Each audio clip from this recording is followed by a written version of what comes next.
Assalamualaikum warahmatullahi wabarakatuh. Perkenalkan, nama saya Martin dengan NIM 21 65027. Pada video kali ini saya akan mereview materi pertemuan sebelumnya mata kuliah manajemen proyek. Baik, selanjutnya masuk saja pada materinya.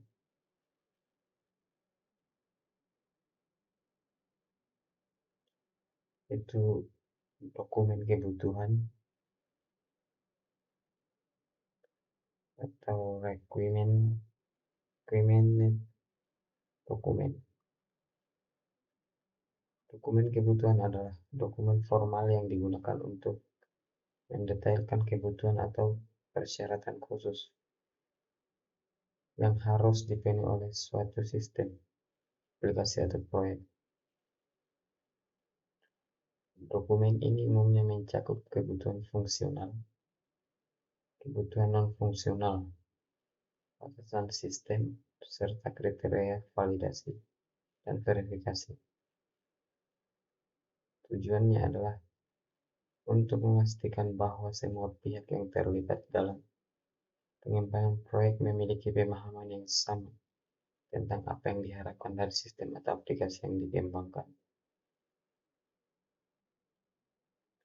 Dokumen kebutuhan biasanya meliputi satu pendahuluan, berisi latar belakang, tujuan, dan lingkup proyek. Kedua, deskripsi umum, menjelaskan perspektif produk, fungsi utama produk, karakteristik pengguna, serta batasan-batasan proyek. Ketiga, kebutuhan spesifik, mendetailkan setiap kebutuhan fungsional dan non-fungsional sistem atau aplikasi. Kebutuhan fungsional dan non-fungsional sistem atau aplikasi. Pertama, kebutuhan fungsional, menggambarkan fitur dan fungsi yang harus ada di dalam sistem atau aplikasi. Kedua, kebutuhan non-fungsional, menggambarkan kriteria seperti performa, keamanan, reliabilitas, dan sebagainya. Dan keempat, glosarium, kamus istilah atau kata khusus yang digunakan dalam dokumen. Kelima, lampiran, biasanya berupa diagram, notebook, atau informasi tambahan lainnya yang relevan dengan dokumen kebutuhan.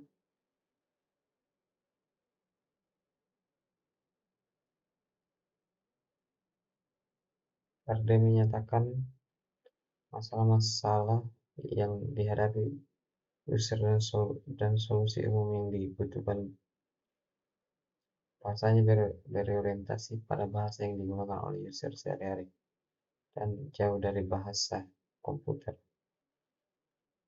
Kadangkala dokumen RD digunakan sebagai permohonan untuk sebuah proposal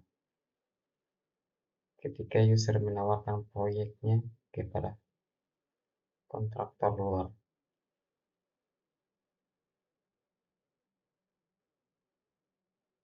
Selanjutnya, langkah-langkah dalam pembuatan dokumen kebutuhan. Yang pertama, pemahaman proyek, memahami tujuan, lingkup, dan sasaran dari proyek. Ini dapat dilakukan dengan membahasnya bersama pemangku kepentingan utama. Yang kedua, identifikasi pemangku kepentingan, mengetahui siapa saja yang terlibat dalam proyek dan apa peran mereka.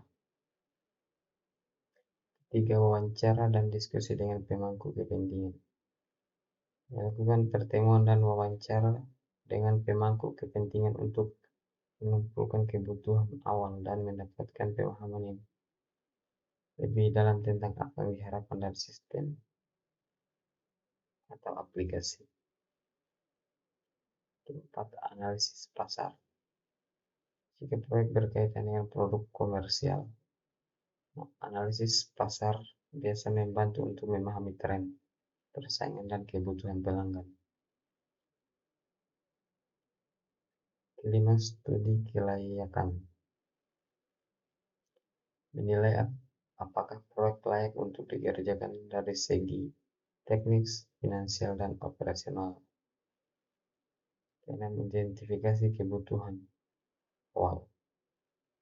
Mengumpulkan daftar kebutuhan awal yang mungkin akan masuk ke dalam RD nantinya.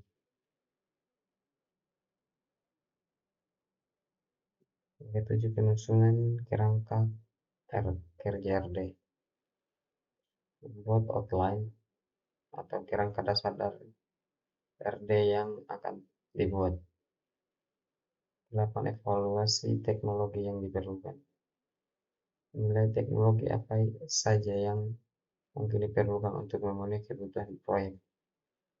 9. Pembuatan prototipe awal. Jika memungkinkan, membuat prototipe sederhana dari sistem atau aplikasi untuk mendapatkan feedback awal dari pemangku kepentingan.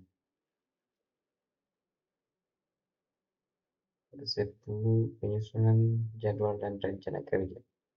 Menentukan jadwal dan rencana kerja untuk pembuatan RD agar prosesnya berjalan lancar dan sesuai jadwal.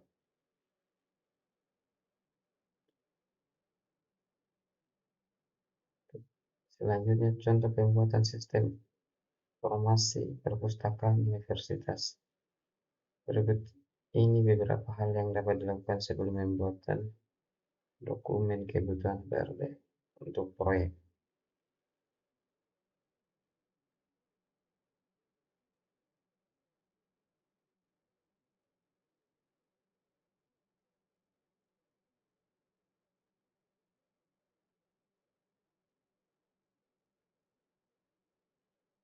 Keputusan melaksanakan atau tidak melaksanakan proyek. Setelah kebutuhan diterapkan, langkah berikutnya adalah memutuskan apakah proyek bernilai untuk dikerjakan atau tidak. Untuk membantu membuat keputusan itu, suatu studi kelayakan dilakukan untuk menjawab pertanyaan dapatkah sistem ini dibangun secara teknik. Sayangnya tidak semua mungkin secara teknik, sehingga pertanyaan-pertanyaan untuk menjawab diubah menjadi dengan biaya berapa sistem dapat dibangun dan keuntungannya. Dalam suatu studi kelayakan, kita mempertimbangkan semua penyelesaian masalah teknik yang mungkin dan coba untuk memperkirakan biaya dari masing-masing penyelesaian masalah. Untuk suatu proyek yang berukuran besar, kita pertimbangkan keputusan utama mengenai hardware apa yang digunakan dan apakah akan membuat atau membeli software. Untuk proyek berukuran kecil sampai menengah, studi kelayakan informal tidak perlu ditulis, biasanya cukup dengan mengangkat seseorang untuk mempelajari penyelesaian masalah yang mungkin akan menilai keuntungan-keuntungan. Perkiraan keuntungan untuk mungkin saja mudah, tetapi seharusnya tidak dipergunakan. Manajer proyek tidak hanya harus menjawab